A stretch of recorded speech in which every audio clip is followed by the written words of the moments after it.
Jo- John, buhay ka? Oh, bakit gulat na gulat ka yata? Hindi ba dapat masaya kang makita ako? Dahil magkakasama na tayong muli. Masaya naman. Hindi ko lang inaasahan na babalik ka.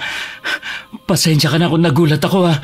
Ang laki kasi ng pinagbago ng itsura mo eh. At saka may patalim ka pang dala. Kumari, bitawan mo na yan. Tama na ang pagkukunwari! Akala mo maluloko mo pa ako? Alam kong kayo ng kalaguyo mo ang may pakana na patayin ako. Kaso nga lang, hindi kayo nagtagumpay. Kaya sisingilin ko kayo sa mga atraso niyo sa akin. Lahat ibinigay ko para sa inyo. Ngunit nagawa niyo pa rin akong traidorin. Nagpakasasa kayo sa mga pinaghirapan ko.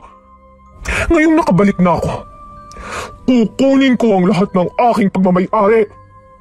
Ipalalasap ko sa inyo ang lahat ng hirap na ipinaranas niyo sa akin. Tingnan mo ang aking mukha, Dave. Kayo ang may kagagawan nito. John, ilayo mo yung patalim sa mukha ko. Hindi magandang biro yan. Hindi naman ako nagbibiro eh. Sisirain ko rin ang mukha mo. Mas maganda kung dudukutin ko ang iyong mga mata. Wag! Aray! Ah! Napahinto sa gasolinahan ang kotse ni Madam Trinidad na minamaneho ng driver nitong si Isidro. Malayo pa lamang inatatalaw niya na ang dalagita na madalas na naglilinis ng kanyang sasakyan tuwing napapagiwi siya roon.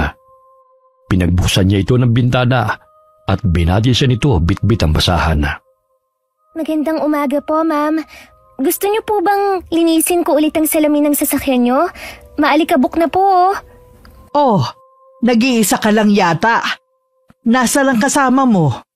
Ayun po, hindi raw makakilos. Gutom na raw po kasi siya eh. Hindi pa ba kayo nakakain? Mag-aalas 12 na. Isang pirasong pandesal lang po kasi ang almusal namin. Hindi pa po kasi nakabenta ng kalakal. Oh, heto. May sandwich ako rito. Sa inyo na. Matagal ko na rin kayo nakikita sa lugar na to eh. Hindi ba kayo nag-aaral? Hindi na po, ma'am. Patay na po kasi ang mga magulang ko. Tsaka si Nancy, umalis sa kanilang bahay dahil madalas na sinasaktan siya ng kanyang amain at tiyang. Eh saan naman kayo nakatirang dalawa? Kahit saan po. Malapad naman po ang kalsada eh. Ay, Diyos ko. Napakadelikado sa inyo matulog sa lansangan. Tawagin mo ang kaibigan mo. Sumama kayo sa akin. Doon na muna kayo manuluyan sa bahay ko habang wala kayong matitirhan. Talaga po, ma'am? Pwede po kaming maging katulong ni Nancy. Maglilinis po kami ng bahay niyo, maglalaba, at kahit ano pong ipag-uutos niyo susundin namin. O siya, tawagin mo na yung kaibigan mo para makakain na kayo at sumama sa akin. Sige po. Maraming salamat po talaga, ma'am. Gagawin po namin ang makakaya namin para masuklian ang kabutihan nyo. Sandali lang po tatawagin ko lang ang pinsan ko. Maluhaluhang tinatanong ni Madam Trinidad si Joan habang tumatakbo palayo. Labis ang awa niya sa dalawang dalagita dahil sa hirap ng sitwasyon ng mga ito.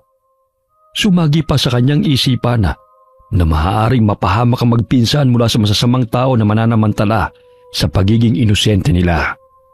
4 na taon na siyang byuda at wala silang anak ng namayapa niyang asawa na si Senyor Roberto. Kaya't naisipan niyang patuloyin na lamang sina Nancy at Joan sa kanyang mansyon. Nancy! Nancy, bumangon ka na! Pinapatawag tayo ni ma'am. Bibigyan ba niya tayo ng pera? Gutom na talaga ako. Hindi, pero isasama raw niya tayo sa bahay niya. Kahit na maglinis tayo ng bahay niya at maglabay, ayos na yun. Talaga? Totoo ba yan? Oo, kaya halika na. Baka mamaya magbago pa ang isip nun. May dala ka bang pagkain? Nandidilim na talaga ang paningin ko sa sobrang gutom, Joan. Itong sandwich. Bumangon ka na dyan Baka mabagot na yun sa kahihintay sa atin at iwan pa tayo. Sige, tayo na. Magiging mayaman na tayo at makakakain na rin ng masarap. Hindi pwedeng tatamad-tamad tayo ron dapat maging masipag at magpakabait tayo para matuwa naman si Ma'am sa atin. Oo na, puro ka pangaral dyan. Hindi ka ba napapagod sa paulit-ulit na pagsasabi sa akin ang dapat gawin? Gutom na nga ako, ang ingay mo pa. Baka kasi magiging pasaway ka na naman eh. Kaya pinapalayas tayo ng mga taong kumukup-kup sa atin. Kasi hindi mo mapigilan na manguha ng di sayo. Magpapakabait na nga eh. Inirapan pa ni Nancy ang pinsan bago lumakad patungo sa sasakyan ni Madam Trinidad. Patalon-talon pa ito nang pagbuksan siya ng ginang at pinapasok sa kotse. Sumunod na pumasok si Joanna na napamangha sa lamig ng aircon sa loob ng sasakyan. Simula ngayon, hindi na kayo matutulog sa lansangan. Napakadelikado para sa inyo ang mamalagi sa kalye. Marami pa namang mapagsamantalang tao. Ibig sabihin sa bahay niyo na kami titira? Ang laki siguro ng bahay niyo, ma'am, no? Hindi naman masyado, sakto lang. Huwag kayong mag-alala, ma'am. Masipag po kami ni Joanne. Basta libre pong pagkain ay ayos na po sa amin. Ang kulit mong bata ka. Ano nga bang pangalan mo? Nakalimutan ko kasi. Nancy po, ma'am. Ah, Nancy. Huwag ka mag-alala. Makakakain na kayo ni Joanne ng maayos at hindi na kayo magugutom pang muli. Salamat naman po kung ganon. Hindi na po kami magkakalkal sa basurahan para maghanap ng pagpag. Madalas po kasi sumasakit ang tiyan namin dahil panis na po ang pagkain na nakukuha namin eh. Kaso nga lang, kailangan naming pagtiisan yun kasi wala naman po kaming pambili ng maayos na pagkain. Basta mabait kayo, welcome kayo sa bahay ko. Manirahan kayo hanggat gusto nyo. Basta ayoko ng pasaway at nangunguha ng gamit na hindi nagpapaalam, ha? Masusunod po yan, ma'am. Mabait po kami ni Joanne. Mami na lang ang itawag nyo sa akin.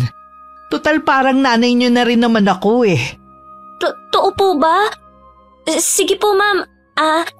Mami. Ayan ang gandang pakinggan. Huwag na kayong mahiya mga bata ha. Tahimik na napangiti lamang si Joanna habang kumakain ng sandwich. Umiiral ang pagiging madaldal ni Nancy kapag kaharap ang mga tao na maaari niyang mahingan ng pera. Binilhan sila ng damit ng ginang at pinakain sa fast food. Pagdating nila sa mansyon, humanga ang dalawa sa laki ng bahay. Nakakabingi ang katahimikan sa loob ng mansyon. Sinalubong sila ng katulong na si Mimi na asawa ni Mang Isidro. Simula ngayon dito na kayo titira. Ihahatid kayo ni Mimi sa inyong silid para makapaglinis na kayo ng katawan. Wow! Ang laki po ng bahay niyo, ma'am. Parang simbahan. Oo nga po. Tsaka nakakatakot hawakan ng mga gamit. Baka mabasag. Nakakatuwa talaga kayong mga bata. O siya, sumunod na kayo kay Mimi para maituro na niya ang silid nyo. Naging masipag ang magpinsan sa pagtatrabaho sa mansyon. Tinutulungan nila si Mimi sa paglilinis at paglalaba. Bagamat paminsan ay umiiral ang katamaran ni Nancy sapagkat madalas siyang nahuhuli ni Joanne na natutulog katabi ng mga labahin. Upang hindi mapagalitan, ay siya nang gumagawa noon imbis na ang pinsana. Pinag-aral sila ni Madam Trinidad at itinuring na anak. Batid ng ginang na may pagkapasaway si Nancy dahil madalas itong nakikipag-away sa mga kaklase nito. Salungat kay Joanna na pursigido sa pag-aaral at nangunguna sa klase.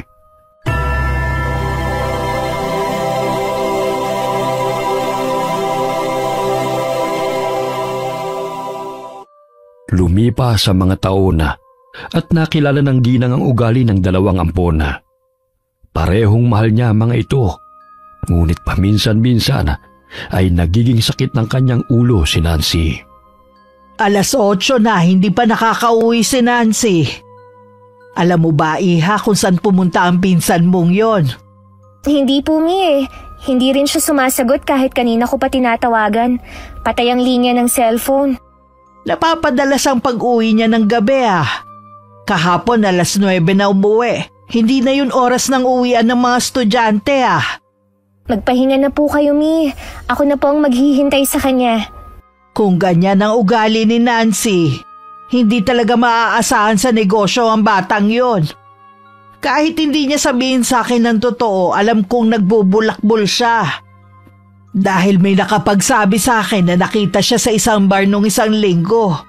Kasama ng mga barkada niya. Kaya ikaw, Joanne, huwag mong tularan si Nancy ha.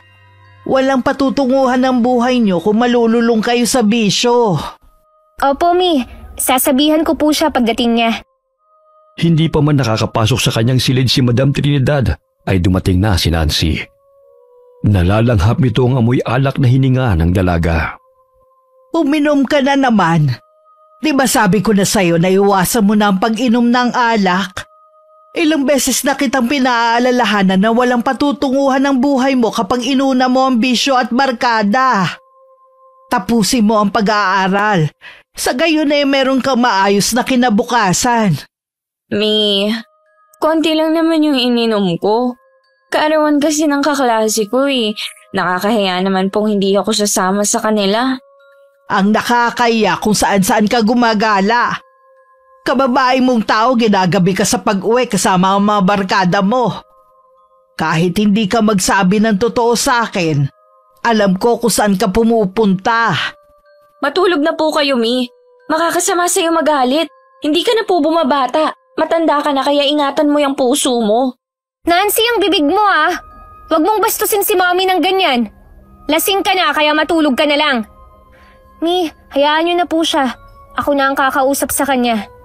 Diyan na nga kayo. Konting inom lang, galit na agad. Ang aga pa o wala pang 12:00. Ang OA niyo sa kahigpitan. Sinamahan na lamang ni Joanne ang ginang sa silid nito. Napapadalas na ang paninikip ng dibdib ni Madam Trinidad dahil may sakit ito sa puso. Nagpa-check up na rin ito sa doktor at may gamot na iniinom.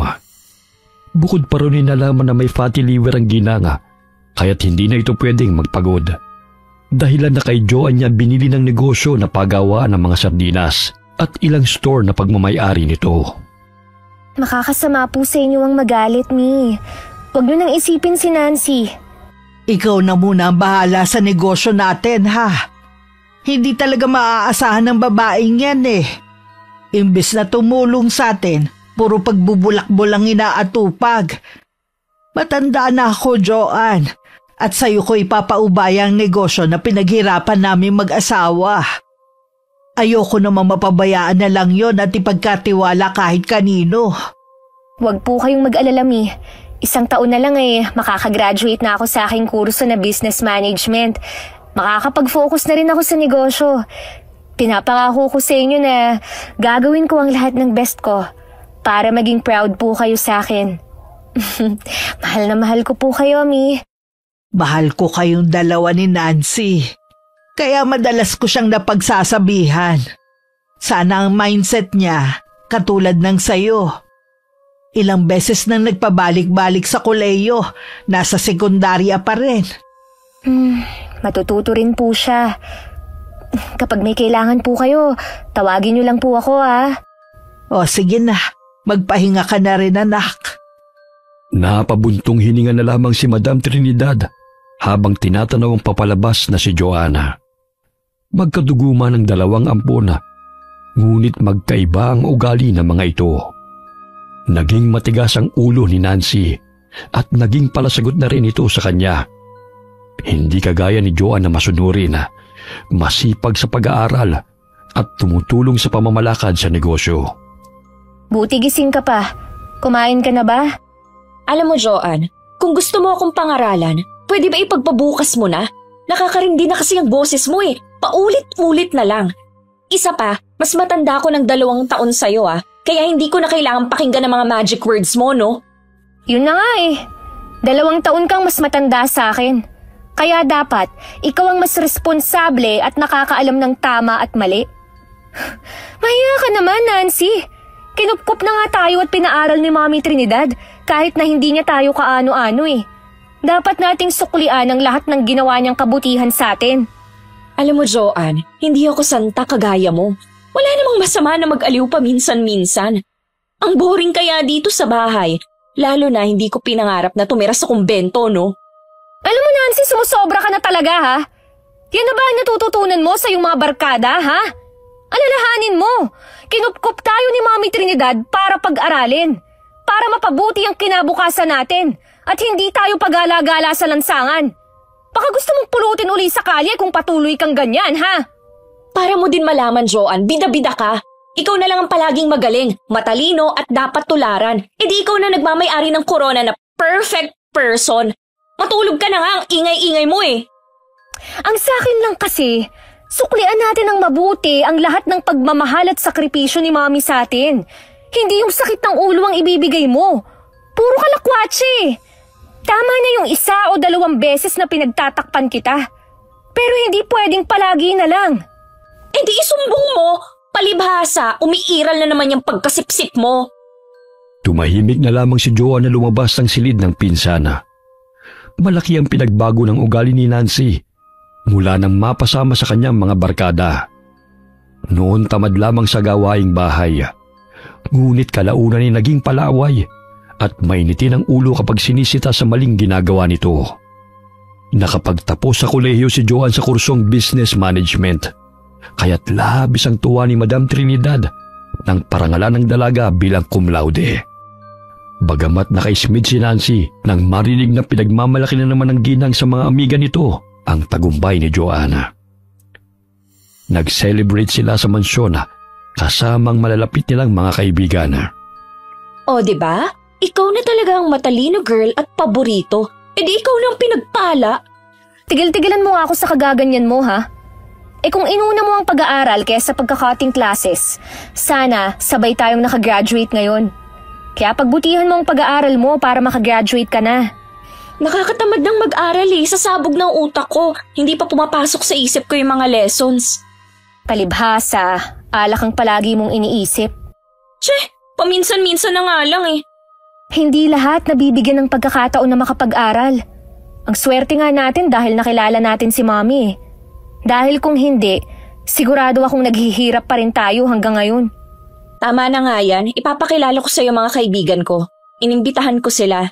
Sayang naman ang handa kung wala namang gaanong tao. Ayan na sila, girl. Hi, girls. Siya ba yung pinsan mo, Nancy? Oo, siya nga pala, girl. Si Dave, kaibigan ko. Dave, si Joanne, pinsan ko. Nice to meet you, Joanne. Tama nga sinabi ni Nancy na matalino ka. Hindi lang yun. Maganda pa. Salamat. Kumain na kayo. Wala naman talaga akong bisita bukod sa 2 kong kaibigan eh. Paano ka makakabisita? Hindi ka naman friendly. Puro mga trabahador sa pagawaan ng sardinas sa mga nakakasalamuha mo. Kulang na nga lang, maging sirena ka na sa madalas mong nandun sa pabrik eh. Grabe ka naman. Okay na ako kahit sina Sheena at Lady lang ang kaibigan ko, no? Ang importante, totoo sila. Kesa naman marami, pero fake friends naman.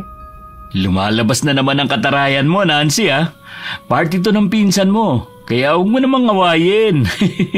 Ganun lang talaga kami ng pinsan ko kung mag-usap. Para bang magsasabunutan, pero we love each other. Pakagat-labi pa nitong tinitigan ng matalim si Dave. Kaya't hindi naging komportable si Joanne sa tinginan ng dalawa. Minabuti niyang puntahan ang mga kaibigan. Naiwan ko na muna kayo, ha? Pupuntahan ko lang sina Lady at Sheena. Hindi na mga bata ang mga yun, kaya na nilang kumain. Tsaka ayaw mo bang makilala ng lubusan si Dave? Lalo na't wala ka pa talaga naging boyfriend, girl. Naku, mamaya, langawin ka na. Hindi ko pa priority ang mag-boyfriend, no? Ang dami ko pa nga mga plano sa buhay eh. Sinasabi mo lang yan dahil wala pang nanliligaw sa'yo. Itong si Dave, nasisiguro kung magugustuhan mo siya. Mabait at gwapo. Nako, Nancy. Kung pinagsawaan mo lang naman, wag na, no? Ang lagkit ng titigan nyo kani-kanina lang eh. Magkaibigan lang kami, no? Hindi siyang tipo kong lalaki. Mas bagay kayong dalawa. Muntik nang masamid habang umiinom ng juice si Dave nang marinig ang sinabi ni Nancy.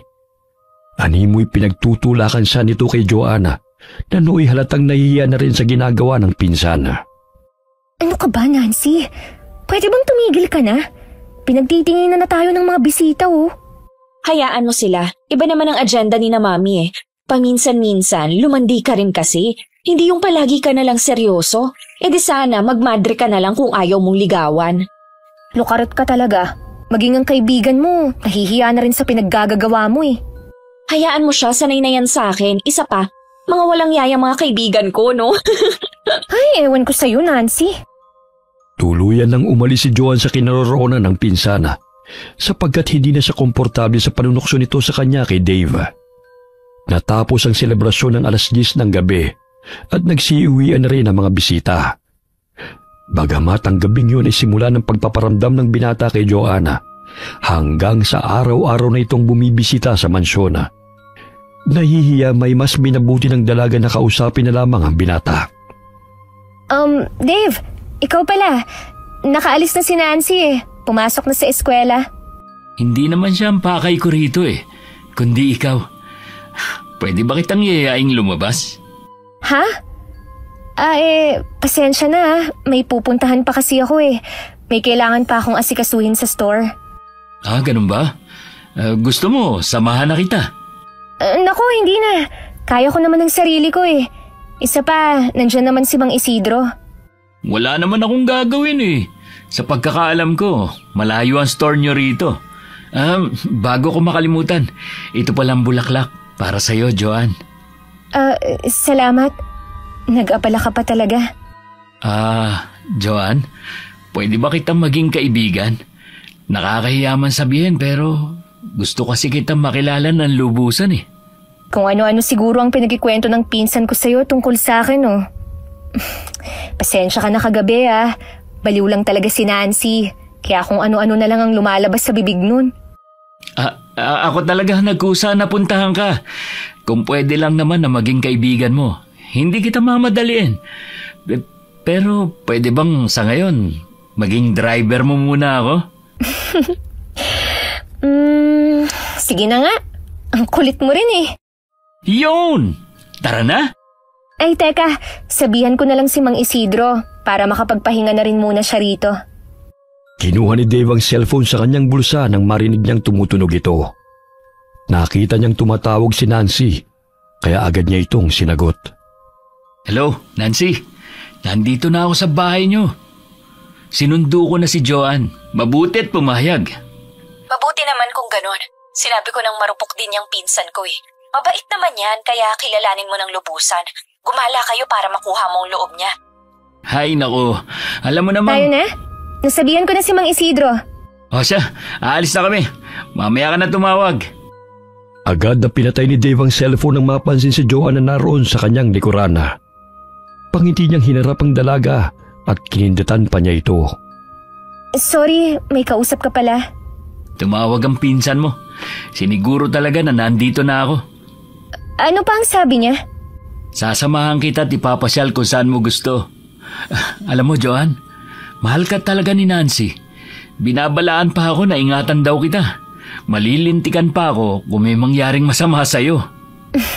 Tayo na nga.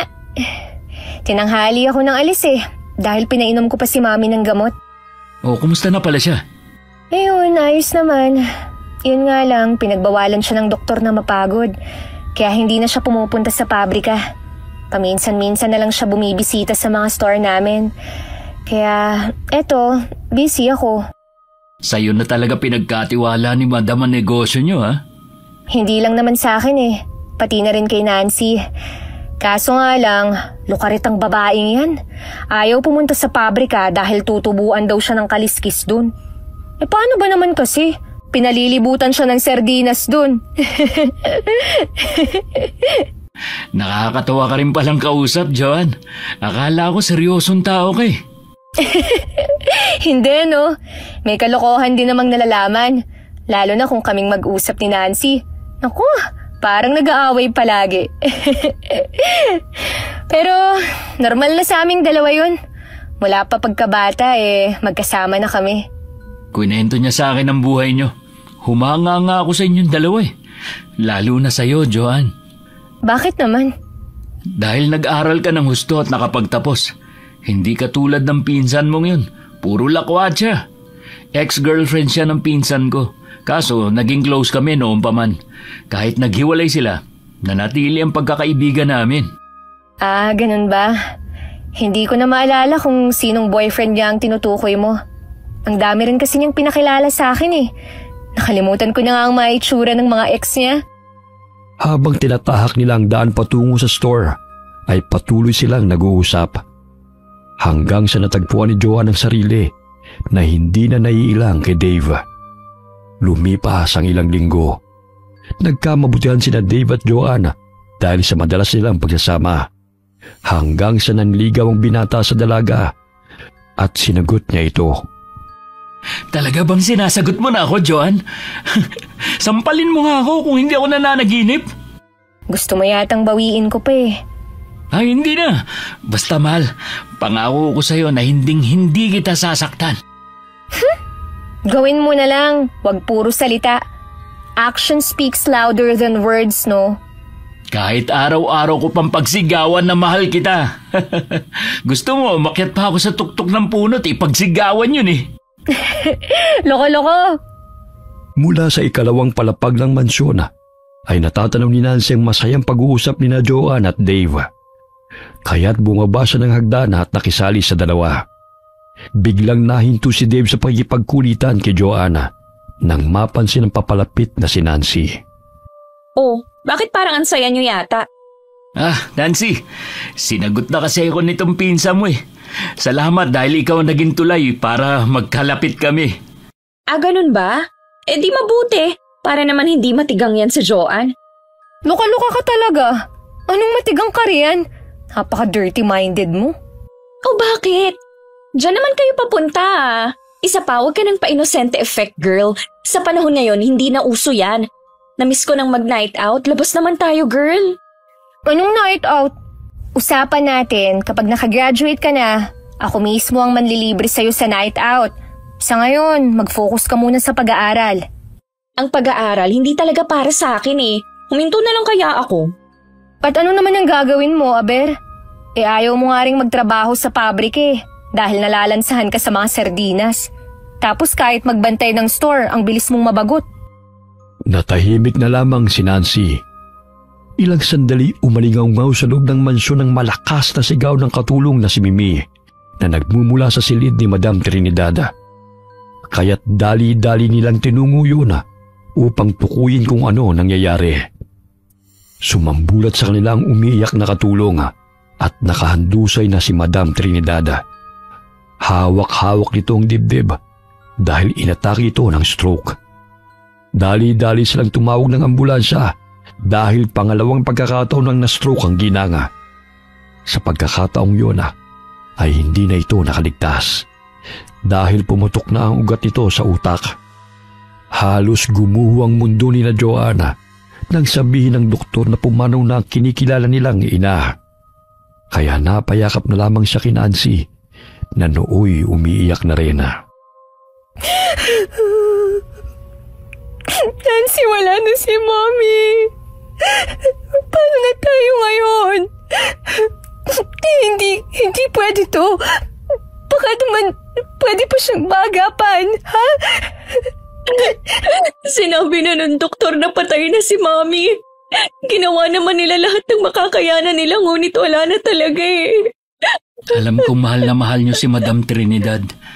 Pero mas mabuti na rin nakapagpahinga na siya kesa naman araw-araw niyang nilalabanan na sakit niya. Hindi pa rin talaga ako makapaniwala na wala na si Mommy. Kahit ako rin, Joanne. Binuro lang labi ni Madam Trinidad sa mansyon.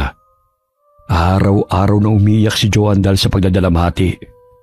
Dinamayan sila ni Dave sa kanilang pagluluksa sa pagpanaw ng kinikilala nilang ina. Pagkalipas ng isang linggo ay inilibing si Madam Trinidad, katabi ng puntod ng asawa nito. Gusto pa sanang manatili roon ni Joanna, ngunit inaya na siya ni Nancy at Dave. Sa gayon ay makapagpahinga na rin ito. Umuwi na tayo, Joanne. Tayo na lang ang nandito. Mauna na lang kayo. Dito na muna ako. Gusto ko pang samahan dito si Mommy. Hindi gugustuhin ng mami mo na makita kang nagkakaganyan, mahal. Magpahinga ka rin. Simula nang mamatay si Madam, wala kang maayos na tulog at palagi ka na lang nagpupuyat. Mamaya ikaw naman magkasakit niyan. Umuwi na tayo, Joanne. Dumidilim na oh. Baka maabutan pa tayo ng ulan dito. Oo nga, tumahan ka na dahil ayaw din ng mami niyo na umiiyak kayo. Hanggang dito na lang talaga ang buhay niya. Joanne, dahil wala na si Mami, paano na yung mga naiwan niya? May pinagkatiwalaan siyang abogado. Wala din akong ideya sa bagay na yun eh. Isa pa, kalilibing lang ni Mami. Kaya kung maaari, huwag na muna nating pag-usapan ng bagay na yan.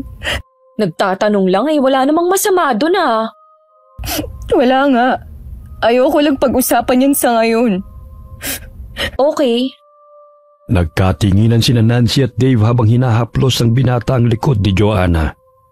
Lihim na umirap at napaismid si Nancy habang lumalakad sila patungong kotse. Tahimik na yakap pa rin ni Joanna ang litrato ng ginang hanggang sa makarating sila sa bahay. Sige na Joanne, magpahinga ka na sa kwarto mo. Tingnan mo nga yung palibot ng mata mo, nangingitim na dahil sa puyat at kakaiyak. Oo nga, mahal. Kailangan mo magpahinga para makabawi ng lakas. Uuwi na rin ako.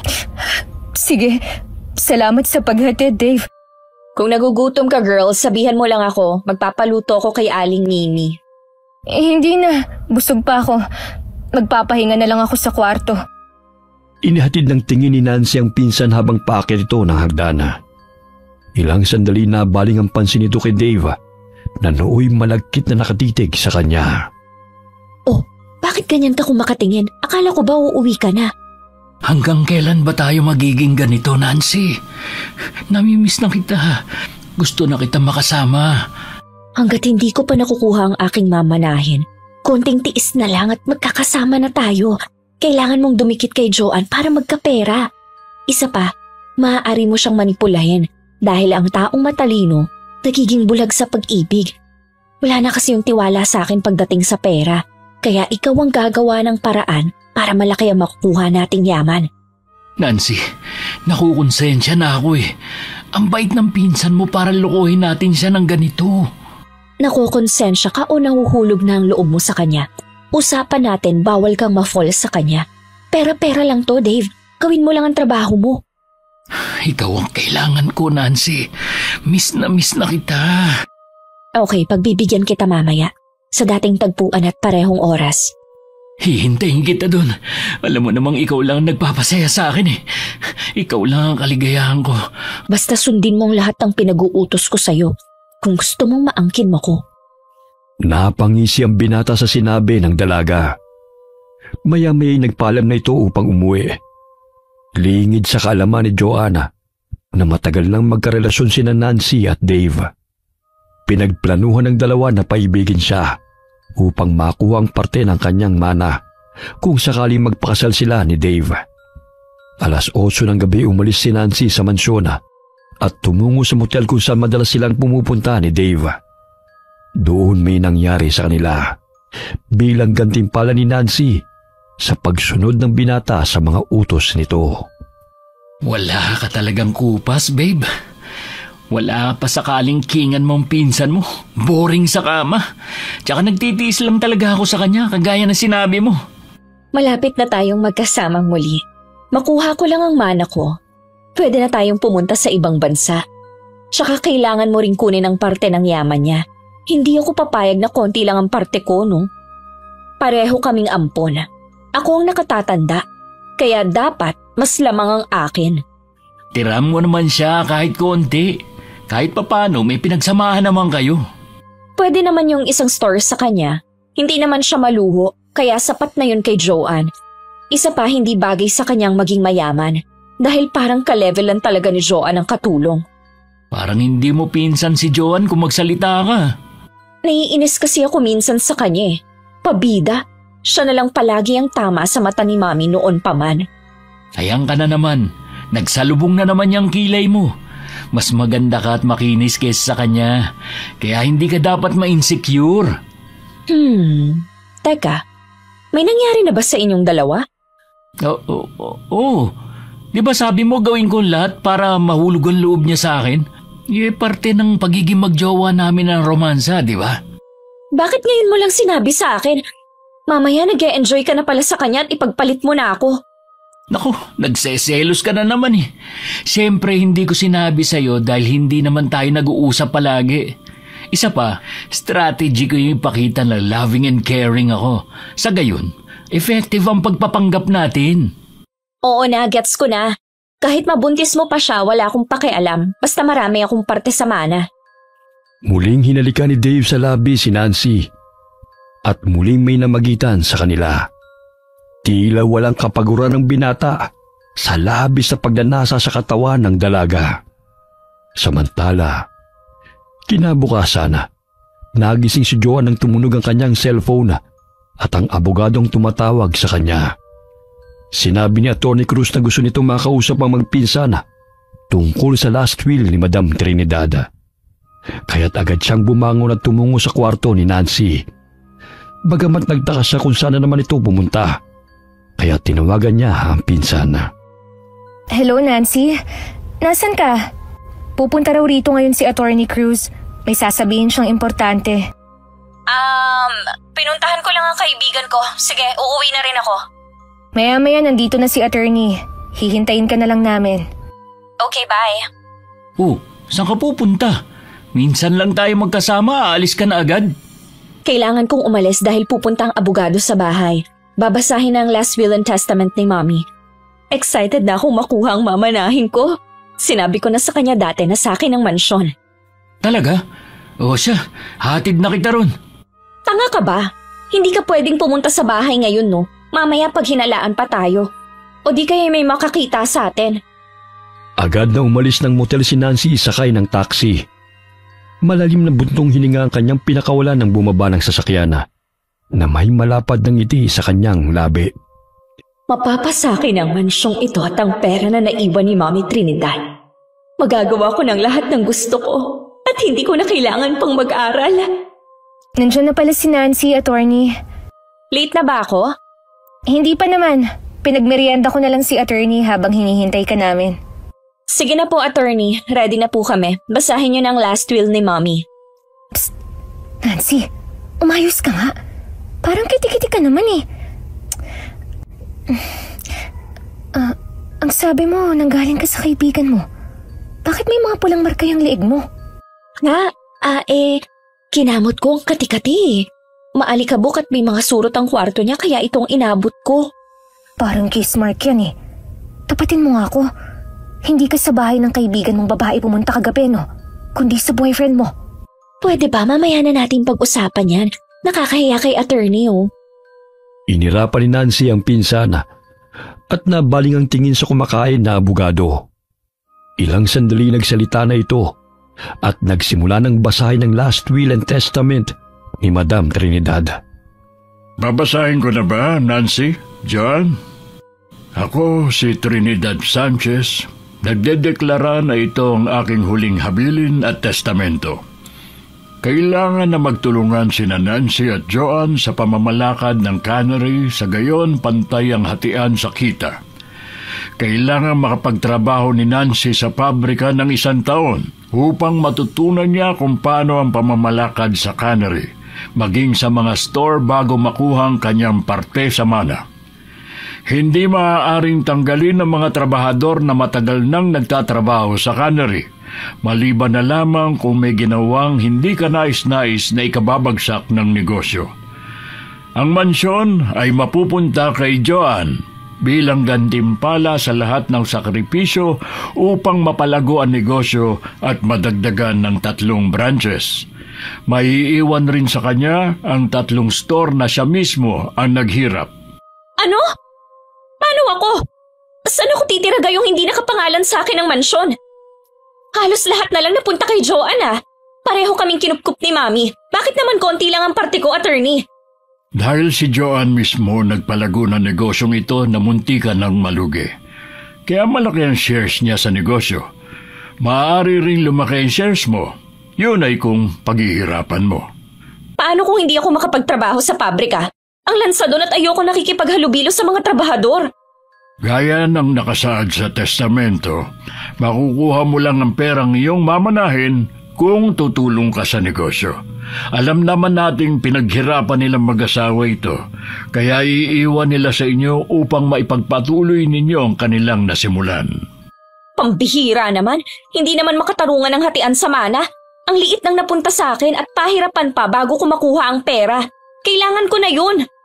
Hindi naman kita palalayasin dito sa mansyon eh. Dito ka naman titira. Ano ang dinadabog mo? Tsaka saan mo naman gagamitin ang pera? Wala ka namang gastusin. Wala ka namang problema sa bayarin mo sa eskwelahan ah. Anong wala? May paggagamitan ako. Isa pa, party ko yun sa mana kaya ibigay nyo na sa akin. Oh, bibigyan naman kita ng monthly allowance ah. Basta hindi mo makukuha ng buo ang pera mo kapag hindi ka pa tapos sa pag-aaral. Sana maintindihan mo ang ibig sabihin ni Mommy. Kuyumang kamaong tumakbo patungong kwarto si Nancy dahil hindi matanggap ang nakasaad sa testamento. Pagpasensyahan niyo na po ang pinsan kong yun, attorney. Maya-maya magiging okay din yun. Nasabi sa akin ni Trinidad na hindi maaasahan sa pera yang si Nancy. Kaya gusto niyang matutoy ang pinsan mo. Nang sa ganon, hindi masayang ang lahat ng pinaghirapan niyo. Gusto lang ni Mommy na bigyan siya ng leksyon dahil puro pambubulak-bulang inaatupag imbis na tumulong sa negosyo. Ay sige, aalis na ako. Salamat sa masarap na merienda, ha? Salamat din po, attorney. Halos magwala sa loob ng kwarto si Nancy. Subalit pilit niyang pinapakalma ang sarili habang nakaharap sa salamin. Makukuha ko rin ang yaman na para sa akin. Hindi pwedeng si Joanne lang ang aangkin sa pagmamay-ari na iniwan sa amin ni Mommy. Kailangan na mawala sa landas ko si Joanne. Kung ayaw niyang ibigay ang dapat ay para sa akin. Tama lang palang plano kong palapitin si Dave sa kanya para mapadali kong malimas ang pera na meron siya. Napahinto sa pag-iisip si Nancy nang may marinig siyang katok sa pintuan. Natidinig niya ang tinig ni Joanna, ngunit mas pinili niyang manahimik at humiga sa kama. Ilang araw ding hindi kinibo ni Nancy ang pinsan dahil sa labis na pagtatampo. Kaya't si Joanna mismo ang kumausap sa kanya upang sila'y magkaayos. Nancy, kahit sa akin hinabili ng mansyon, hindi naman ibig sabihin nun na hindi ka na rito titira. Dito na tayo lumaki at dito na rin tayo tatanda. Pasensya ka na kung nagtampo ako ha. Hindi ko lang kasi matanggap na halos lahat na lang ay iniwan sa'yo. Samantalang ako, kailangan ko pang pagtrabahuhan bago makuha ang mana ko. Nancy naman, alam mo noon pa man na nagtatrabaho na ako sa cannery, di ba? Sinasabay ko sa pag-aaral ko. Minsan nga naiinggit na ako sa'yo dahil nagagawa mo ang lahat ng gusto mo. Samantalang ako, subsob sa pag-aaral at trabaho. Ayokong umabot tayo sa ganito na hindi nagpapansinan dahil lang sa mana. Kamamatay lang ni Mommy tapos nag-aaway na tayo. Sorry kung nagtampo ako sa'yo ha. Niyakap ni Joanne ang pinsana dahil ito na lamang natitira niyang pamilya at hindi niya gustong pag-awayan nila ang pera. Ilang sandali pa'y dumating si Dave at nadatnan sila sa ganong ayos, kaya't kumawala sila sa isa't isa mula sa pagkakayakap. Hinatid siya ni Dave sa pabrika, ngunit lingid sa kanyang kaalaman na may masamang plano na namang namumuo sa isipan ni Nancy. Kinagabihan, alas 9 na ng gabi nang nakauwi sina Joanne at Dave. Nagulat siya nang biglang may humarang ng mga kalalakihan sa kanilang daraanan. Dave, may mga tao. Ano kayang kailangan nila sa atin? Mga armado sila. Tatawag ako ng pulis. Mukhang nasa panganib tayo. Nabitiwan ni Joanne ang cellphone nang biglang pukpukin ng lalaki ang salamin ng kotse gamit ang baril. Nagkataon na walang dumadaan sa lugar na yun, kaya't palakas ang kabog ng dibdib ng dalaga. Hindi sila makadaan dahil ang kotse ng mga ito'y nakaharang at pilit silang pinabababa sa sasakyan. Bumaba na kayo! Baba! Mukhang marami tayong makukuha sa kanila tol. Ano bang kailangan niyo sa amin? Bitawan niyo kami! Pakiusap! Huwag niyo kaming saktan! Kunin niyo na ang lahat ng gusto niyong kunin! Basta't pakawalan niyo lang kami! Abay, ang gandang babae nito Hoy! Layuan mo si John! Kung ayaw ko, anong gagawin mo? Gusto mo ba ngayon palang ipasabuhin ko na yung utak mo, ha? Pakiusap! Ilayo mo yung baril kay Dave! Baka mamaya makalapit mo yan! May pera sa bag ko! Kunin niyo na po, Manong! Maawa na po kayo sa amin! Mukhang mayaman kayo, ah. Hindi sapat ang perang ito para pakawalan kayo. Mga kasama, ipasok niyo sila sa kotse. Mukhang tiba-tibang natsempuhan natin ngayon, ah. Saan niyo kami dadalhin? Pakiusap! Maawa na po kayo sa amin! Huwag niyo po kaming sasaktan! Humagulgol ang dalaga sa pagmamakaawa dahil binubugbog ng dalawang kalalakihan si Dave. 4 na kataong humarang sa kanila at tinutukan ng barel ang kanilang ulo. Huwag na kayong pumalag pa. Hala, pasok sa kotse! Mga kasama, kayo nang bala sa kotse ng mga yan. Saan niyo po kami dadalhin? Manong pag-usapan na lang natin to. Sige na, pakawalan mo na kami. Huwag mo akong daanin sa pagmamakaawa dahil hindi na ako maaawa sa'yo. Sapagkat ang gusto ko'y limpak-limpak na salapi. Dave, may sugat ka. Ayos lang ako, mahal. Ikaw, nasugatan ka ba? Hindi. Pero ikaw, mukhang malalim ang sugat mo sa noo, ha? Ang sweet nyo naman magjowa. Ay, ako hindi ako pinalad na magkaroon ng malambing na nobya eh. Pangit na nga, manloloko pa. Kaya yun, pinasabog ko ang bungo niya para hindi naman pakinabangan ng iba. Manong, alam kong may kabutihan pang natitira dyan sa puso mo. Sige na, pakawalan mo na kami. Kabutihan? Wala ako niyan, Neng. Kaya nga dinuot ko kayo eh. Dahil hindi na uso sa akin yan. Masama akong tao. Kita mo? Takot kayo sa akin. Tumahimik ka na lang kung ayaw mo magkalat ang mga utak niyong dalawa sa kinauupuan niyo. Habang lumalalim ang gabi, ay papalayo na sila ng papalayo sa lugar kung saan sila naroon. Kaya ganun na lamang ang takot ni Joan sa maaari nilang kahantungan ni Dave. Nanghihina na rin ang binata dahil sa pambubugbog ng mga lalaking dumukot sa kanila. Ilang sandali pa'y napahinto sila sa isang lumang gusali. Kinaladkad sila ng mga lalaki papasok sa madilim na lugar na yon. Aray! Nasasaktan ako! Pakiusap! Patiwan mo ako! Ang arte mo! Huwag na kasi kayong pumalag! Kung gusto niyong humaba pa mga buhay ninyo! Para lang naman ang habol niyo sa akin, diba? Bibigyan ko kayo! Pero hindi ko may bibigay yun kung nandito ako! Huwag mo nang bilugin ang mga ulo namin. Dahil matagal na itong bilog. Kahit magsisisigaw ka pa, walang makakarinig sa'yo rito. Hindi kayo makakatakas dahil walang nakakaalam sa lugar na ito. Nakasalbahe kayo! Pakawalan niyo kami rito! Teka!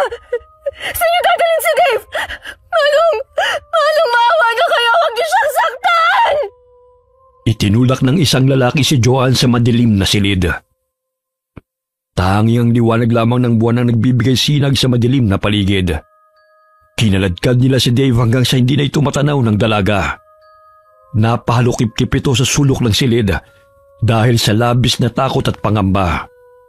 Nangangatog ang buo niyang katawan dahil hindi niya alam kung anong kanilang sasapitin sa kamay ng mga kalalakihan.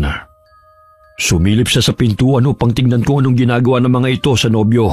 Ngunit bumungad sa kanyang harapan ang isang lalaking nakatakip ng itim na tela ang muka. Saan kayo pupunta? Manong, nasaan ang kasama ko? Maawa na po kayo sa amin. Wala naman po kaming kasalanan sa inyo Huwag ka ng maraming tanong pa. Ang pinakaayaw ni boss ay maingay. Kaya tumahimik ka na dyan. Pero nasaan ang kasama ko? Anong ginawa niyo sa kanya? Bakit hindi ko na naririnig ang boses niya? Nagmamakaawa ako sa inyo. Pakawalan niyo na kami. Tumahimik ka! Bumalik ka sa loob! Huwag mo akong galitin dahil hindi ako magdadalawang isip na patayin ka! Lingid sa kalaman ni Joanna na dinala ng mga kalalakihan si Dave malayo sa gusali at pinagsasapok nito ang mga lalaki na dumukot sa kanila.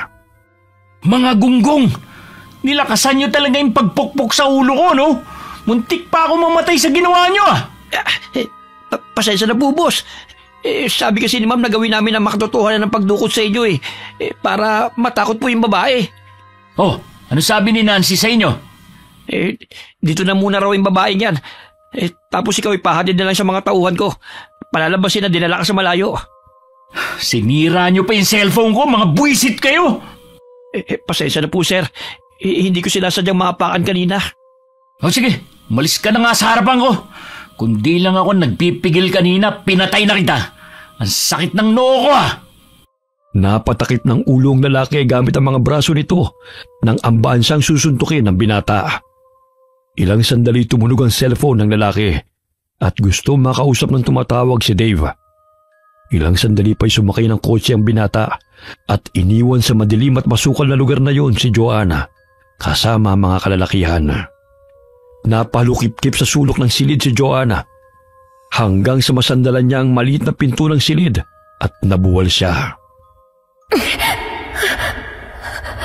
Nasira ang maliit na pinto.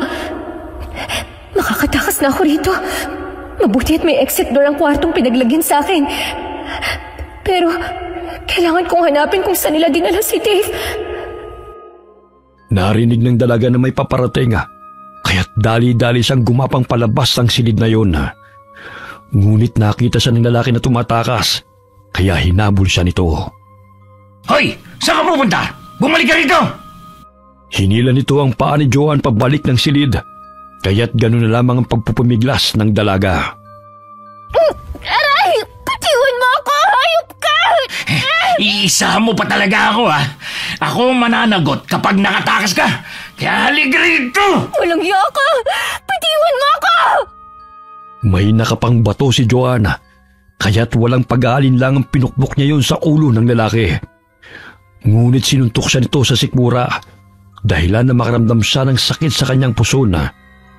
Naramdaman niyang nanghina ang lalaki dahil napuruhan niya ito sa ulo.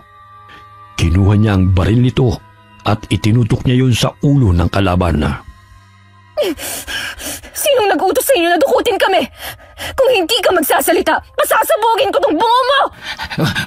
Huwag mong gawin yan. Inutusan lang kami. Maniwala ka. Sino nga ang nag-utos sa inyo na dukutin kami? Isa pa, nasaan na ang kasama ko? Sige, magsasalita na ako. Ilayo mo na yung baril. Baka mamaya makalabit mo pa yung gatilyo. Magsalita ka na kasi. Nanginginig na ang kamay ko. At hindi malayong maiputok ko tong baril sa ulo mo.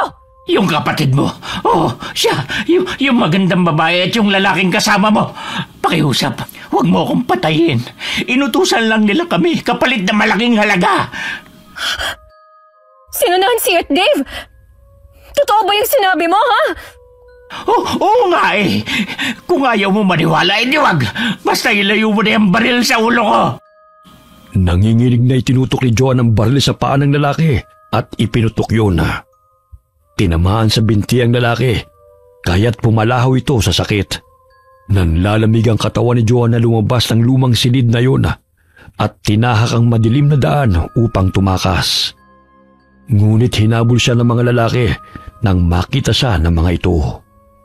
Lintik! Nakatakas ang babae! Tatanga-tanga talaga itong si Bob! Hala, habulin niyo! Huwag niyong hayaan ang mga takas dahil patay tayo kay boss! Ang dilim ng paligid! Hindi ko makita ang daan! Diyos ko! Hinahabol ako ng mga lalaki! Saan ako pupunta nito?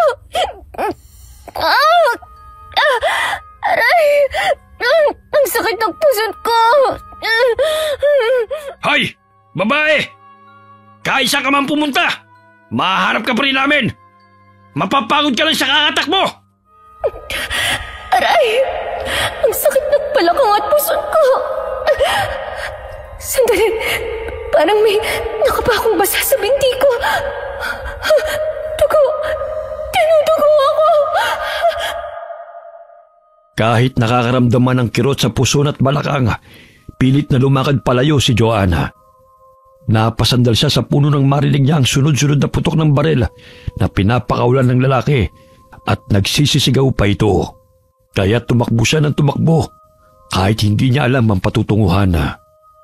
Bigla siyang napasigaw ng mahulog siya sa malalim na parte ng lupa at nagpagulong-gulong pababa. Nabitiwan din niya ang hawak na baril. Nagkanda sugat-sugat ang kanyang mukha dahil sa mga bato at mga sanga na kanyang nababagsakan. Natusok pa ang kanyang mata sa nakausling sanga. Nagdilim ang paningin ni Joanna at nawalan siya ng malay. Hanapin yung babaeng yun! Patay tayo kapag nakatakas yun! Malalim at mabato yung binagsakan niya. Baka patay na nga yun eh. Hanapin nyo na lang! Ang dami nyo pang reklamo!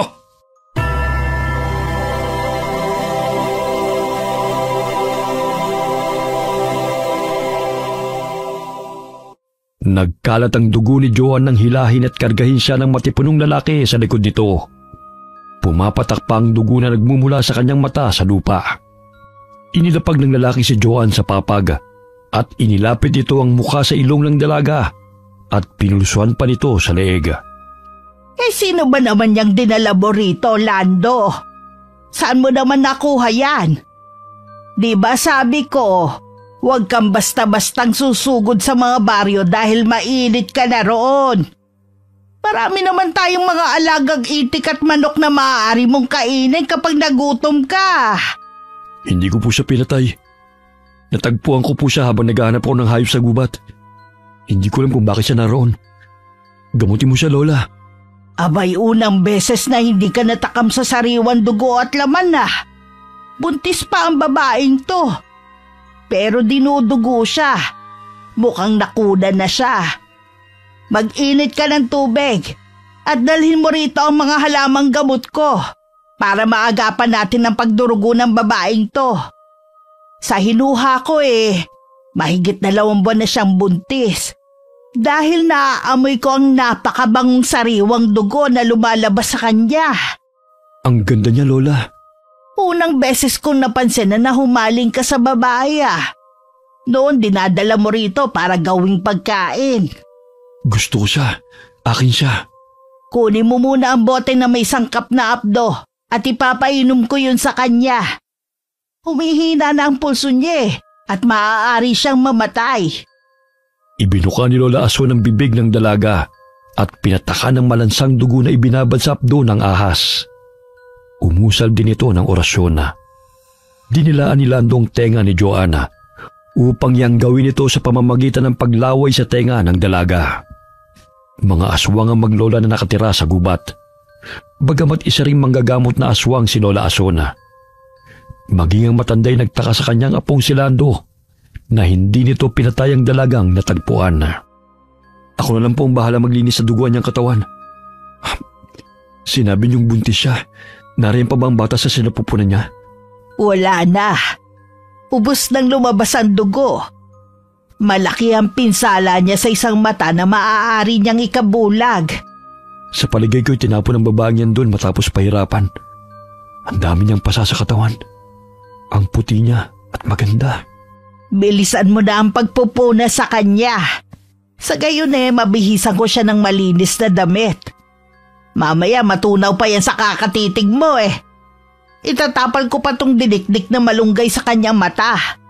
Opo, Lola. Sino kaya may gawa nito sa kanya? Kawawa naman. Hindi lang ang mga kagaya nating aswang ang pumapatay. Maging ang mga normal na tao rin. Yung mga masasamang tao lang naman ang binibiktima ko, Lola Kahit na natatakam na ako sa kanya, hindi ko siya magawang kainin. Dahil alam kong kailangan niya ang tulong natin. May silbi rin ang pagsuway mo sa mga habiling ko paminsan-minsan.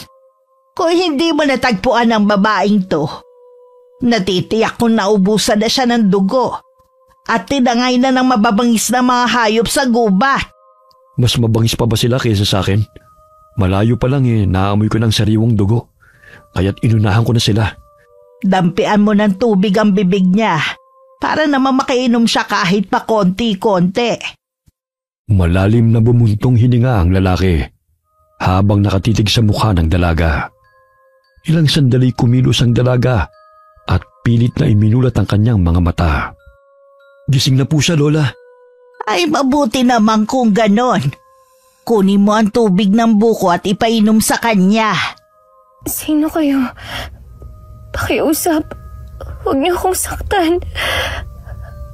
Aray, ang sakit ng buong katawan ko. Huwag mo munang piliting gumalaw. Marami kang natamong sugat lalo na yang sa isang mata mo. Buhay pa ako? Oo, Ineng. Mabuti na lang at tatagpuan ka ng aking apong si Lando. Aray, ang sakit ng puson at balakang ko.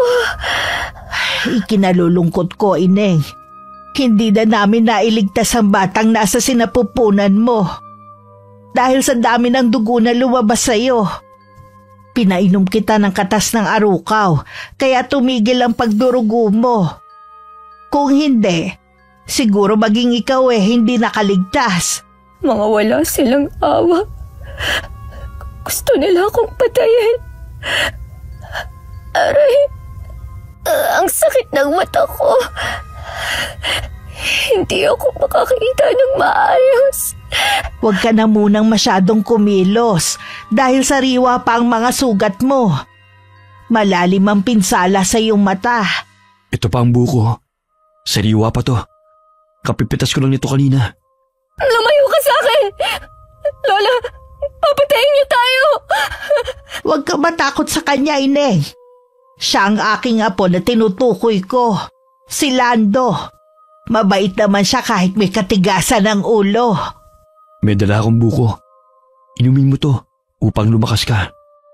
Nanginginig ang katawan at naluluhang inilibot ni Joanne ang paningin sa paligid. Naroon siya sa kubo na gawa sa nipa at kahoy. Napalukip-kip siya sa sulok ng silid at napayakap sa sarili. Akin na muna yan, apo. Natatakot siya sa iyo kaya lumabas ka na muna. Siguro mga lalaki ang nanakit sa kanya. Sige ho, Lola. Kapag may kailangan kayo, tawagin niyo lamang po ako. Ikukuha ko na muna siya ng mga prutas sa gubat. Konti na lang kasi ang mga naimbak nating pagkain Nakapaglaga na pala ako ng itlog. Yun na muna ang kainin niya. Kumain ka na muna, Ineng, ha? Huwag ka matakot sa amin. Hindi ka namin sasaktan. Tumango ang dalaga at kinuhang baso ng buko na inabot ni Lola sa kanya. Unti-unti niya itong ininom at halatang uhaw na uhaw siya. Muli siyang humingi kay Lola Ason at halos 3 baso ng buko juice ang kanyang naubos. Ilang araw ang lumipas at unti-unting nakakalakad na si Joanna. Sa tulong ng langis at halamang gamot ni Lola Ason ay naghilom ang kanyang mga sugat. Bagamat naroon pa rin ang malalim na peklat sa kanyang katawan, lalo na sa kanyang mukha. Kalahati ng pisngi niya ay halos kumulubot. Dagdagan pa ng nabulag niyang isang mata.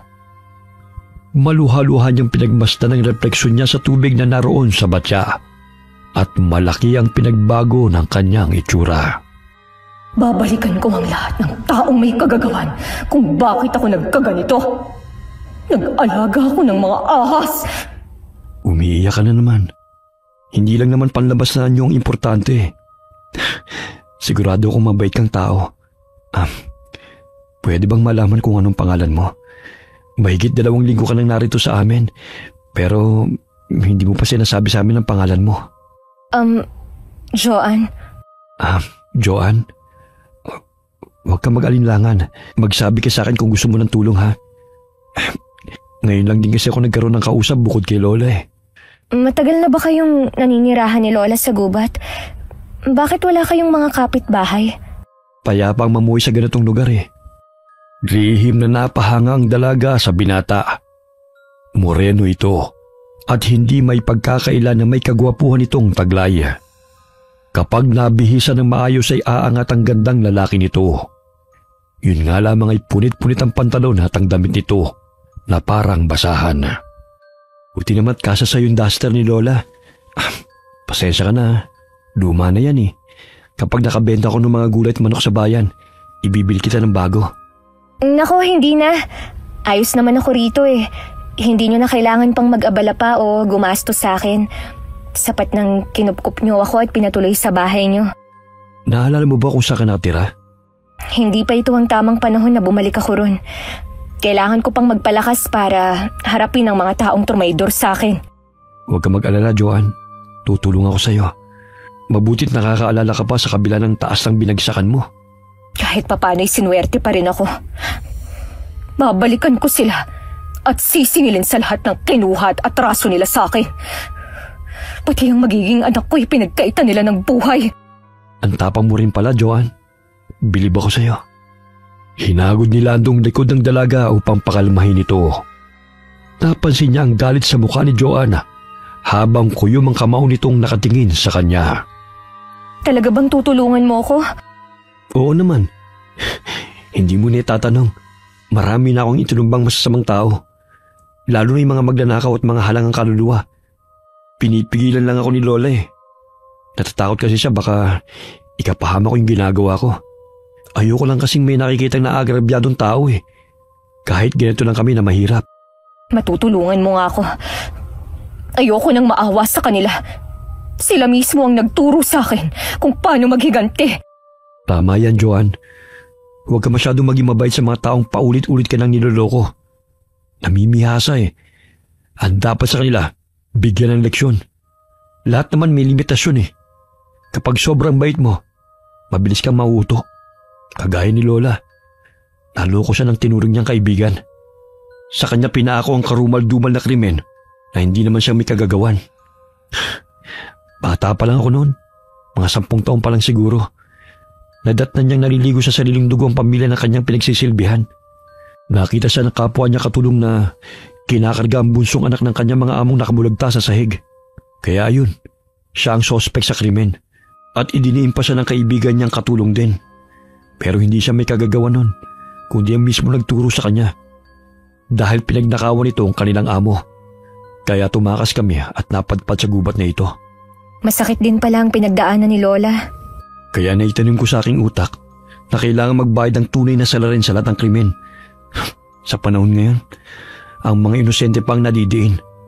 Kaya inilalagay ko ng bata sa mga kamay ko. Sa gayon ay makaganti man lamang ako sa mga mapangmatang tao. Naputo ng kanilang pag-uusap nang tawagin sila ni Lola Asona. Inihain na nito ang pananghalian at luto na rin ang tinolang manok na niluluto nito. Ineng, kumain ka lang ng kumain ha. Huwag ka mahiya sa amin. Marami pa kaming alagang manok at itik. Masarap magluto si Lola. Tataba ka talaga kapag siya ang kasama mo. Salamat po Lola sa lahat ng tulong niyo sa akin ha. Balang araw, masusuklian ko rin po kayo. Naku, huwag mo lang isipin yun. Bukal sa puso ko ang tumulong, Ineng. Kabilugan ng buwan. Malalim na ang gabi, ngunit hindi mapakali si Joanne sa kanyang higaan. Nakaramdam siya ng init sa buo niyang katawan, kaya bumangon siya at tinungo ang kusina. Uminom siya ng tubig, ngunit hindi pa rin napapawi ang kanyang uhaw. Napagpasan niyang lumabas ng kubo upang magpahangin. Bagamat tagaktak pa rin ang pawis na namumuo sa kanyang noo kahit mahangin na sa labas. Nabaling ang kanyang paningin sa mga itik na naroon sa bakuran, kaya't dali-dali siyang tumungo roon. Hindi niya napigilan ang sarili na sunggaban ng isang itik. Tumatalsik pa ang sariwang dugo nito habang nilalantakan niya ang sariwang laman at sinisipsip ang dugo nito. Nagising sina Lando at Lola dahil sa ingay ng mga alaga nilang hayop. Joanne! Ha? Patawad. Hindi ko sinasadya. Hindi ko rin alam kung bakit ko ito nagawa. Nagbunga nang ipinunla mo sa kanya, iho. Naging ganap na rin siyang aswang. Aswang? Ako aswang?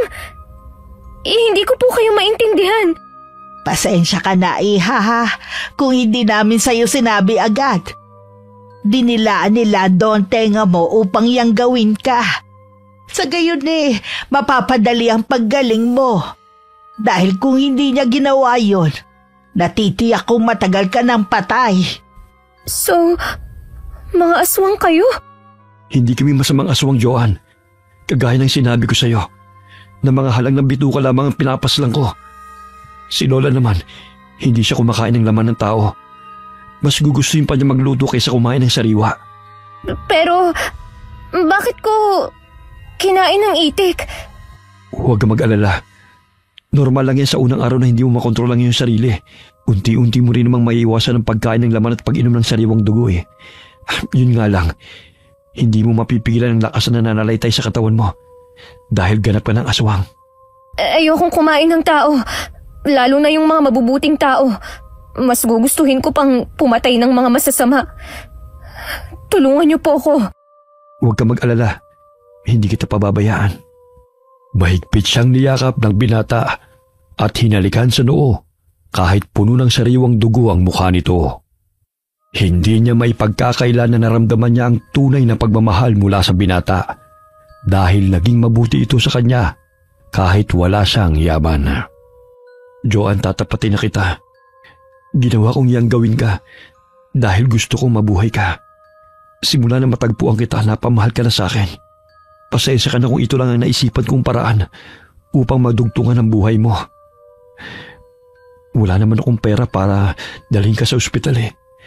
Tanging si Lola lang ang gumamot sa'yo. Pero hindi pa rin sapat ang mga halamang gamot upang mabuhay ka. Wala kang kasalanan. Ginawa mo lang ang naisip mong paraan. Basta, tulungan mo akong iwasan na kumain ng sariwang laman, ha? Pangako. Halika na. Linisin mo na yung katawan mo at huwag ka na mag-alala pa. Lumilipas sa mga araw. Ngunit naging agresibo si Joanna. Bagamat nariyan si Lando at Lola Ason upang umagapay sa kanya. Naging malakas ang kanyang katawan dahil sa naparami ang pinainom ni Lola na dugo na may abdo ng ahas. Naku, Lando. Ako siguro ang dahilan kung bakit nagkakaganyan si Joan eh. Naparami yata ang pagpapainom ko sa kanya ng abdo at dugo. Saka gustuhan kong gumaling siya agad. Sa ngayon po nakokontrol niya na ang kanyang sarili sa pagkain ng mga alaga natin.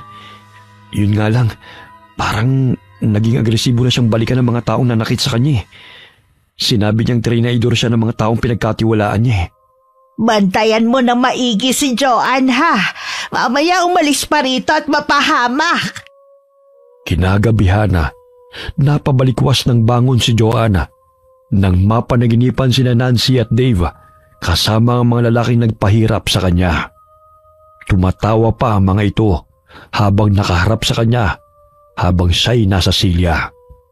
Ito na ang tamang panahon na balikan ko kayo.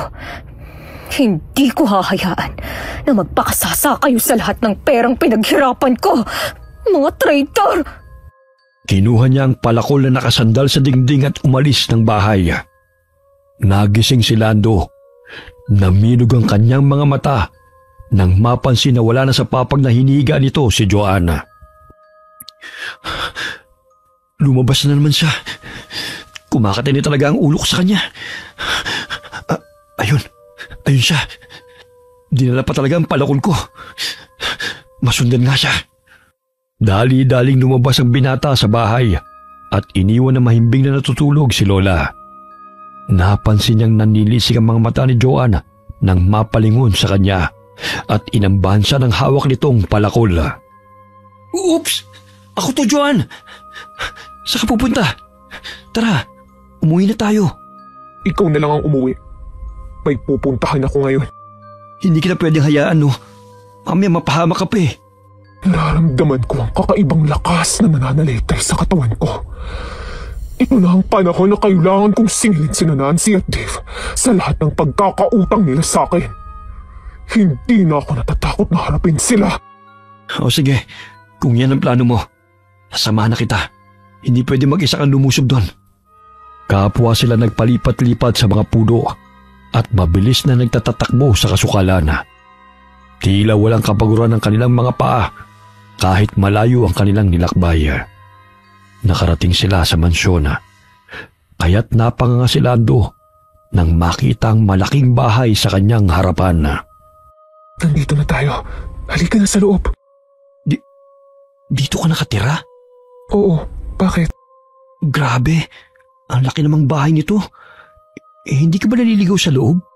Hindi naman. Katulad sa gubat, kabisado na ang daan. Ay, oo nga naman. Halika na. Susurpresahin pa natin ang mga bagong nakatira sa mansyon. Doon tayo dadaan sa likod.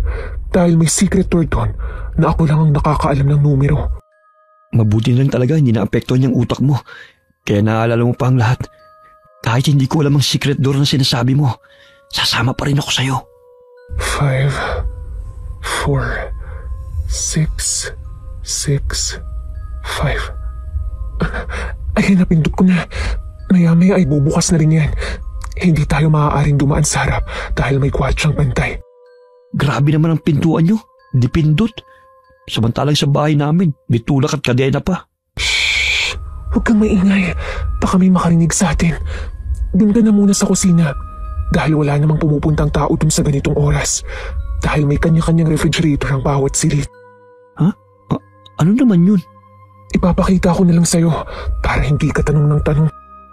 Dahan-dahan silang pumunta sa kusina at binuksan ni Joanne ang refrigerator. Muntik nang mapasigaw si Lando nang makaramdam ng lamig at makita na ang daming lamang pagkain. Grabe ang lamig sa loob.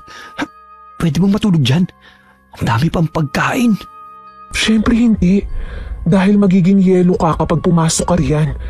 Kumuha ka na ng pagkain na gusto mo. Ito may alak. Mukhang masarap to ha. Nagpapakasarap talaga sila sa pera ko. Pwes, gugulatin ko sila. Tumito ka na muna ha. Ako na ang papanhik sa taas. Basta bumalik ka ha. Oo. Binuksan ni Lando ang bote ng alak at nilaklak yun. Nasarapan siya kaya inubos niya ang isang bote at muling kumuha sa loob ng refrigerator hanggang sa makaramdam siya ng pagkahilo. Ang lakas yata ng tama ng alak nito sa akin pero ang sarap. Sandali, may paparating. Kailangan ko magtago. Ay, bakit nandito sa mesa tong bote? Bakit wala na tong laman? Ay nako, ininom na naman siguro ng katulong. Siya siguro yung Dave na sinasabi ni Joanne. Mukhang hindi talaga mapagkakatiwalaan. Ang sabi niya walang pumupunta rito ng ganitong oras. Muntik na ako dun ha. Ang bihira. Naku na lang to lalagay sa kwarto.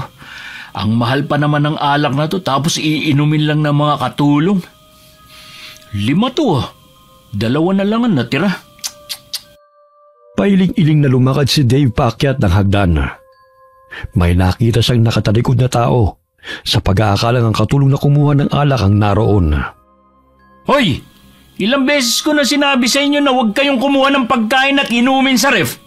Hindi pa kayo nakontento sa binibigay ko sa inyo? Magnanakaw pa talaga kayo, ha? Magnanakaw? Sino kaya ang magnanakaw sa atin? Sino ka? Paano ka nakapasok dito? Huwag kang lalapit, babato ko tong alak sa'yo. Oh, Dave. Huwag kang matakot. Ako lang naman ang babaeng gusto niyong patayin para maangkin niyo ng mahal kong pinsan ang lahat ng pagmamay-ari ko. Buhay ka pa palang hayop ka. Iniyakan pa kita sa pag-aakalang pinatay ka ng mga lalaking dumukot sa atin. Joanne, ikaw ba yan? Oh, bakit natatakot ka? Dapat nga maging masaya ka sa pagbabalik ko, di ba? Dahil magsasama ulit tayo. Pero bakit ganyan ang itsura mo?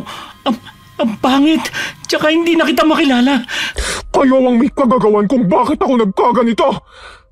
Malas niyo lang at nakatakas ako at nakaligtas. Ngayon, babawiin ko ang lahat ng sakin. Maging ang batang nasa sinapupunan ko'y pinagkaitan niyo ng karapatang mabuhay. Papatayin ko kayo. Lahat kayong nagpahirap sa akin. Bitiwan mo yung palakol, John. Pakiusap. Maghunos dili ka.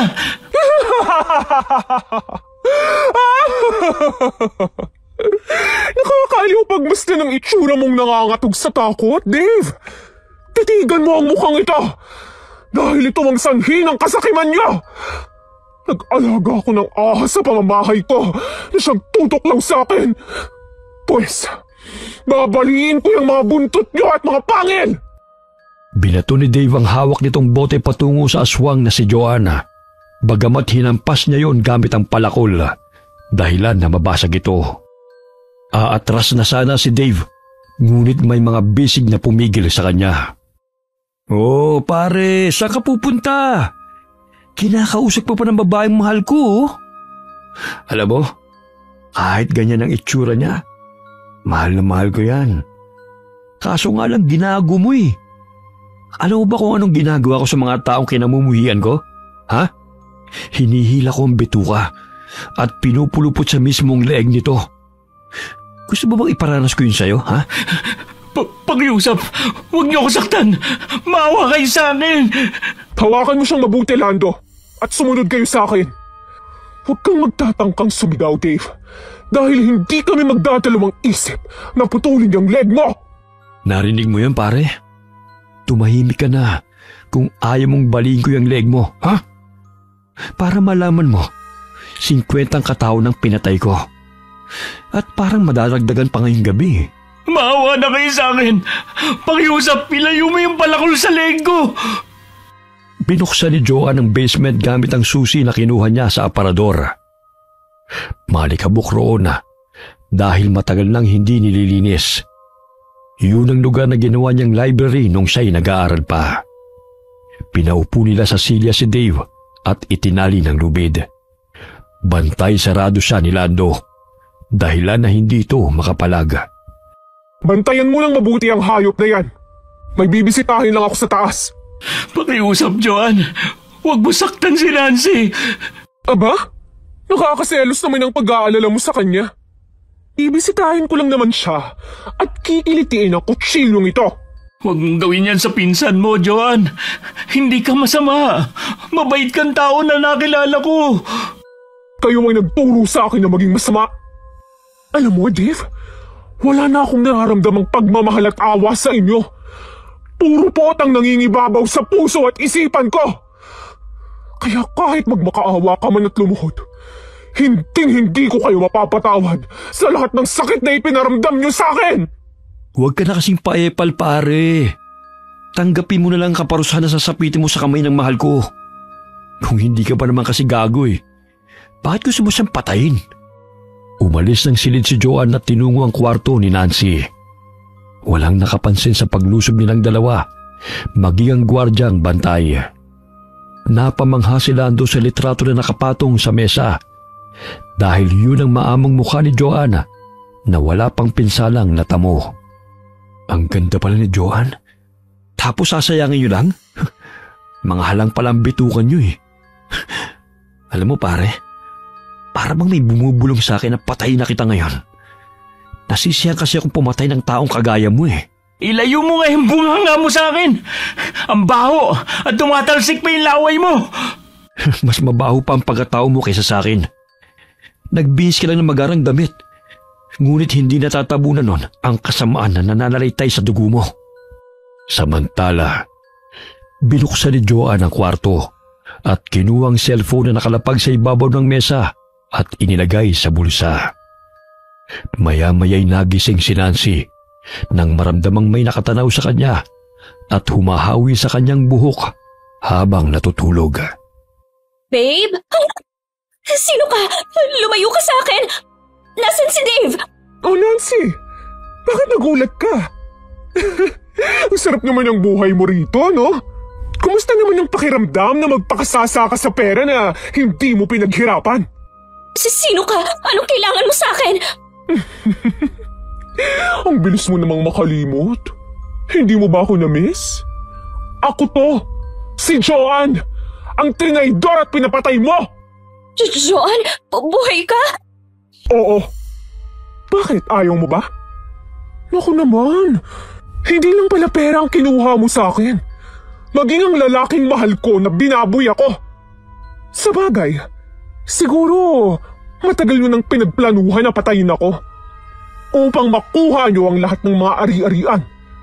Tama ba ako, Nancy? Hindi ko alam ang pinagsasabi mo. Layuan mo ako! Talaga? Hindi mo ba ako pinapatay? Kagaya ng sinabi ng isa sa mga tauhan mo noon? Sinabi niya sa akin bago ako nakatakas. Kaya wag mo akong daanin sa pagbabalat kayo na ahas ka! Isa kang traidor! Malakas na sinampal ni Joanne si Nancy, kaya't napasubsob ito sa dingding. Nilapit ng aswang na si Joanne ang kanyang pangit na mukha sa mukha ni Nancy upang makita nito ang ginawa nito sa kanya. Tingnan mo ang mukha ko! Ito ang resulta ng pagtatraidor niyo sa akin! Ngayon mo sabihin na wala kang kasalanan sa lahat ng nangyari! Maging ang anak ko'y nawala dahil sa kahayupan niyo ni Dave! Mga sakim at walang kasing sama! Aray! Bitiwan mo ako! Hindi ka pa maaamin sa lahat ng kasamaan mo! Gusto mo bang mabuhay pa o si Dave? Pakiusap, huwag mong saktan si Dave! Oo na, ako nagpapatay sa'yo para mapasakin ang pera. Ngunit pinagsisisihan ko na lahat ng ginawa kong kasalanan. Pakiusap, Joanne, patawarin mo ako. Gusto mo lumuhod ako sa harapan mo para mapatawad mo lang ako. Malakas na tinadyakan ni Joanne si Nancy. Dahilan para mabuwal ito sa sahig. Hindi na ito nakaramdam ng awa kahit anong iyak ng babae, sapagkat peke ang lahat ng pinapakita nito sa kanya. Lingid sa kalaman ni Nancy na ni-record ni Joanne ang lahat ng kanilang pag-uusap sa mismong cellphone nito at ipinadala kay Atty. Cruz. Dinala nila sa basement si Nancy kasama si Dave at doon hinintay nila ang pagdating ni na attorney kasama mga kapulisan. Nanginginig sina Dave at Nancy na nakatali sa basement. Hindi makapaniwala si attorney na makita ang mukha ni Joanne sa ganong ayos. Bagamat sigurado siyang si Joanne yun dahil nakikilala pa naman niya ang kalahati ng mukha ng dalaga. Mahigpit niya itong niyakap dahil sa hindi makapaniwala na buhay pa ito. Nanumbalik sa normal na anyo si Joanne at umiiyak na humarap sa matandang abogado. Agad na hinuli ng pulis sina Dave at Nancy sa patong-patong na kaso. Noon pa man malakas ang pakiramdam ni attorney na may kinalaman si Nancy sa pagkawala ni Joanne. Bagamat hindi lamang niya ito madiin dahil wala siyang matibay na ebidensya. Saan niyo kami dadalhin? Mamang pulis, wala ho kaming kasalanan. Baliw ang babaeng yan. Hindi po namin siya kilala. Sila ang hulihin ninyo at ang tauhan niyang lalaki. Sila ang trespassing sa bahay ko. Magpapiyansa kami at kayo yung pakukulong namin! Kausapin mo na lang ang rehas, pare. Sigurado akong pakikinggan ka na mga ngayon. Magdasal ka na ngayon. Dahil hindi ka na patatawarin ng mga preso sa bilibid. Sisiguraduhin kong hindi kayo makakalaya pa! Ay, ano ba? Bitawan niyo ako! Nilitis ang kaso laban kina Dave at Nancy. Nagsilabasan din ang mga taong inutusan nila na dukutin si Joanne sa takot at konsensya. Hinatulan ng frustrated murder, estafa at kidnapping ang dalawa at napatawan ng parusa na habang buhay na pagkakakulong. Maging ang mga lalaking sangkot sa pagdukot ay kinulong. No, hindi maaari ito, attorney. Aapela kami. Gumawa ka ng paraan upang makalabas kami rito. Ikaw babae ka, sisiguraduhin kong papatayin na kita kapag nakalabas ako rito. Hindi lang kalahating mukha mong sisirain ko. Yun ay kung makakalabas ka pa. Himasin mo na lang ang mga rehas. Kung noon, matipunong katawan ni Dave, ngayon, magdusa ka! Wisit kang babae ka! Papatayin kita! Lumakad palabas ng Hall of Justice si Joanne kasama sina attorney Lando at Lola Asona. Ngunit umiiyak na lumuhod sa kanyang harapan si Dave na nagmamakaawa. Joanne, alam kong hindi mo ako mapapatawad sa lahat ng kamaliang ginawa namin sa'yo. Patawarin mo ako. Maging sa buhay ng ating anak na nawala dahil sa kahangalang ko at nasilaw sa salapi. Haharapin ko ang parusa sa akin. Sana balang araw, mapatawad mo ako. Walang salita na kumawala sa bibig ng dalaga. Kagaya ng peklat sa kanyang mukha. Naghilo man ang sugat, ngunit hindi nawala ang marka na dulot ng kasakiman at pagiging makasarili ng dalawa. Ang laki ng pera na nakulimbat ni Dave at Nancy. Kung hindi ako bumalik, siguro tuluyang nalugi na ang negosyo na ipinamana sa akin ni Mommy Trinidad. Ang laki ng mansyon na tinitirhan mo, Joanne. Mamimiss ka namin ni Lola. Paanong mamimiss? Magkakasama na tayong titira dito sa mansyon. Talaga? Naku naman. Huwag ka mag-alala. Ako na ang bala sa mga tanim sa hardin. Si Lola ang tagaluto natin. Hindi ka naman siguro susumpungin ng pagiging aswang. Sa tuwing makakaramdam ka ng init ng katawan, pumasok ka na lang sa refrigerator para malamigan ka. Ikaw talaga. Akala ko noon napakaseryoso mo. Ang kulit mo rin pala. Muling naging seryoso ang mukha ni Lando at inilapit ito ang mukha sa dalaga at hinalikan niya ito sa labi. Kahit hindi ko pa man alam kung sino ka o anong tunay mong pagkatao, napamahal ka na sa akin, Joanne. Hindi ko kailangan ng maraming pera para mabuhay. Ang mahalin kay sapat na sa akin dahil sanay naman ako sa hirap eh. Sa'yo ko naramdaman ng tunay na pagmamahal, Lando. Maraming salamat sa lahat ng sakripisyo niyo sa akin. Tutulungan kita sa abot ng aking makakaya, mahal ko. Bakalipas ang 1 taon na, ikinasal na sina Lando at Joanna. Unti-unti nilang binangon ang negosyong pinalugi ni Nancy at Dave. Samantala, naging masalimuot ang buhay ni Nancy at Dave sa loob ng kulungan. Si Nancy ang naatasan sa paglilinis ng banyo. Bugbog ang inaabot niya sa tuwing hindi niya nagagawang inuutos ng mga preso. Salungat sa buhay na tinatamasa ngayon ng pinsan niyang si Joanna, na masayang namumuhay kasama ang asawa nitong si Lando, na isang aswang. Okay, sana po nagustuhan niyo ang kwento natin ngayon. Shoutout po tayo kay Ann Loisis. Welcome Ann sa Ingkong Channel. Hi kay Joy Marie Teves from Hong Kong. Hi kay Pangga from National Center for Mental Health. Shoutout kay Angie at Felia Mawak family. Kamusta po kayo? Hi kay Sally Albino from Kawayan City, Isabela. Hi kay Chloe Abalos from Riyadh, Saudi Arabia. Hi kay MGS14. Hi kay Corazon Cacalda from San Mateo, Rizal. Happy birthday kay Kyle Andre, galing kay Mami Aiko from Bahrain. Hi kay Michael Rivera. Hi kay Henry Vargas from Calbayog City, Samar. Hi kay Cliven Dubalan. Hi kay Nel Bilin Omusura from Buena Vista, Agusan del Sur. Hi kay Jose Casabuena from Iloilo. Alright, maraming salamat po and God bless all of you.